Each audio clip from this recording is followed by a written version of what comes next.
Hello, today I'm gonna show you how to see who is behind shortness URL. We have here two URLs. One is bit.ly and the other one is Cutter. Let's start with bit.ly.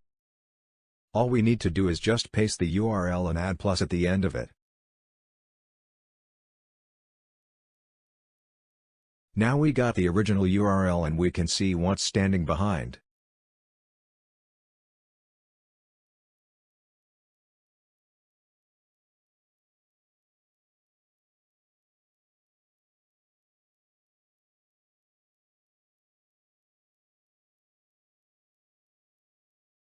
Now let's try it with Cuddly.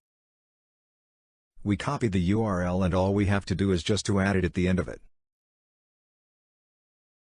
Just like that.